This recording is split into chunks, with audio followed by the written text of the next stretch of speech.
terbang di atas si burung kenari. Hinggap pula di pohon jati. Nama diberi Hairil Aderi, siswa guru berintegriti. Manis sungguh buah ceri, nikmati bersama, penuh cerita. Nur Amalina, nama diberi, wajah ceria, petah berkata. Bunga melati harum baunya, dipetik darah waktu senja. Cantik pekerti lembut tuturnya, tersenyum manis si Natasha. Assalamualaikum warahmatullahi wabarakatuh dan salam sejahtera. Zaman sekarang, satu status boleh buat orang famous, satu komen boleh buat orang bergaduh, dan satu perkongsian saja boleh ubah hidup seseorang. Jadi, persoalannya, adakah kita berfikir dahulu sebelum menekan butang post? Jadi, hari ini kami akan mempersembahkan sebuah lakonan bertajuk Status yang Membawa Padah. Natasha update status apa Siapa orang tertentu ni? Aku lah.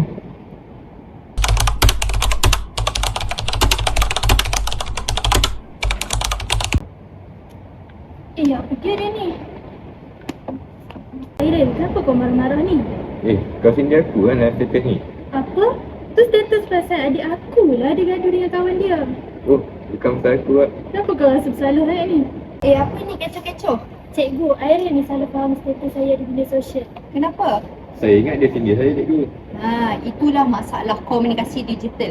Tiada nada suara, tiada inspirasi wajah, semua orang tafsir ikut emosi sendiri. Betul juga. Tambahan pula, bila kita marah, kita akan type ikut suka hati perasaan kita, bukan ikut fikiran atau akal kepala pun.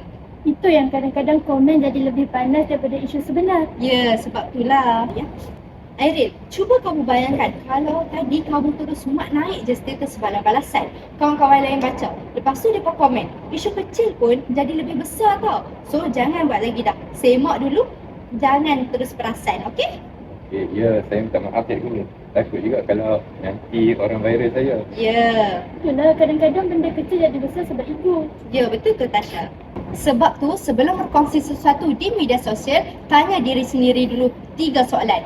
Adakah ini perkara benar? Adakah ini perlu? Dan adakah ini beradab? Natasha, aku minta maaf sebab aku selalu ikut sangat dengan emosi aku. Semua orang pernah buat salah. Lepas ni, aku akan berfikir dulu sebelum bertindak apa-apa. Bagus Hairil, itulah komunikasi yang matang. Teknologi itu memanglah alat, tetapi akhlak tu yang penting.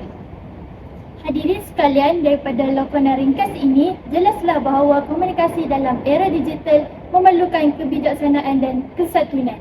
Media sosial bukan medan untuk meluahkan emosi tanpa batas, tetapi ruang untuk menyebarkan kebaikan. Jadi, gunalah bahasa dengan sopan, fikir sebelum berkongsi dan utamakan keharmonian. Kerana satu status mungkin sementara, tetapi kesannya boleh kekal lama.